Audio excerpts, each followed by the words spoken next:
Morning guys, another bright beautiful day. Today is International Dance Day, so I'm going to encourage you guys to get out there, try a new dance. Dance in your kitchen, dance in your bathroom, dance in the backyard. Try something. Dancing is a great way of exercising, a great way of feeling, a great way of interacting with music. I love dancing. I'm going to try a couple of dances later at the end of the podcast, so I'm not out of breath when I talk to you guys, but it'd be nice. I'm trying some new things. But so let's get into our lesson. So today's lesson is going on Reconstruction plans. We're talking about Andrew Johnson's plan today. Yesterday we talked about the Wade Davis plan, which was a response to Lincoln's 10% plan. Lincoln pocket vetoed, he denied the Wade Davis bill, so it looked like the 10% plan was going to be the way. Then Lincoln was shot, and Andrew Johnson he was vice president, he became president. So things were going to be different. So let's first talk about who Andrew Johnson was and understanding why his plan was the way it is. Really, you need to understand who he was.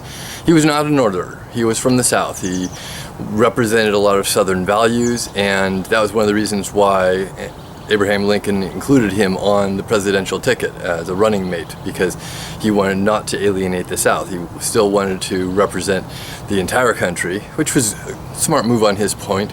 But he didn't represent all of the South. He was a he was a Southerner, but he did not want the South to secede. He was not opposed to slavery, but again, he wanted the Union to remain whole. He had Southern pride. He wanted to help the South after the war rather than punish them. That was his priority. And he didn't care much for the Southern elites, the planter class, the people with the big plantations and all the slaves. He wasn't interested in helping them so much as the rest of the South, more of the poor white farmers. So Johnson's plan envisioned the following. Number one, don't punish the South.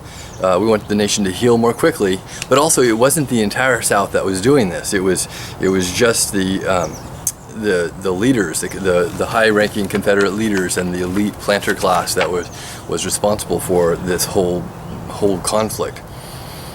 He wanted to grant pardons to anyone taking a loyalty oath, basically pledging allegiance to the United States.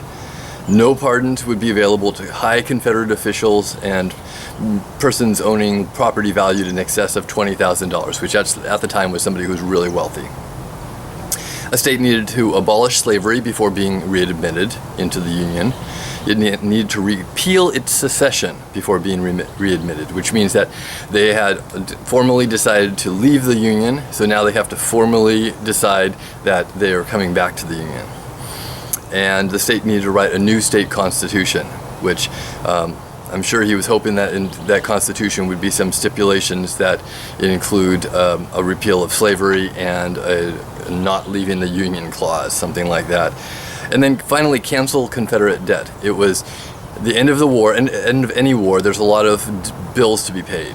Bills that you paid to hire soldiers, that you paid to bring in equipment, bills that you to build buildings. I think a lot of things that need to be paid off. And he said that, you know what, we don't want to have the South constantly in debt trying to pay off their bills for the next generation. We just, if you loaned something to them, if you sold something to them and they haven't paid you back, sorry, you're out of luck. We're just going to let it go.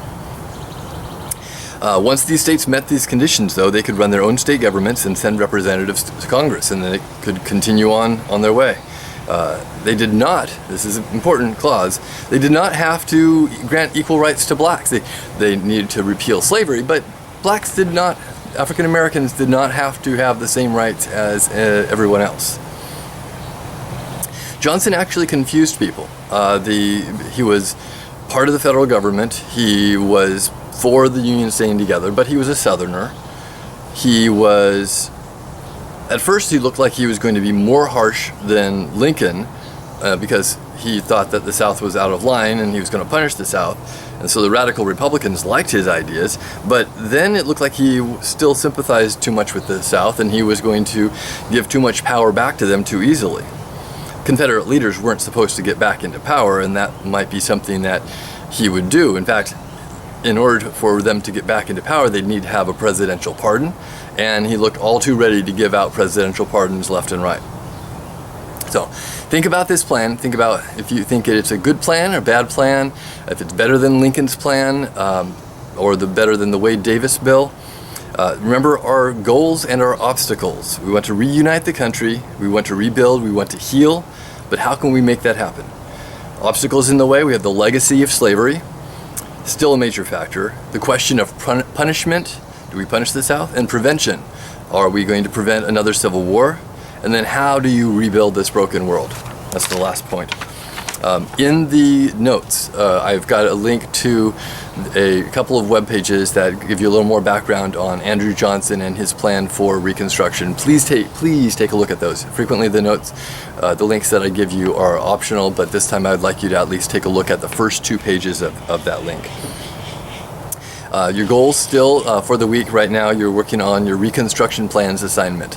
Log into Schoology for your attendance, and then Google Classroom to get the rest of the details for the assignment for Reconstruction plans. For those of you who are confused as to whether you turn it in on Schoology or in Google Classroom, you can turn it in either place. Google Classroom is probably the easiest place, especially if you started out there.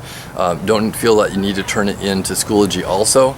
But if you do turn it into Schoology, if you could leave me a little comment in Google Classroom saying I turned it into Schoology, that'd be really helpful, so I don't have to look in more than one place to know that you're keeping up with the class.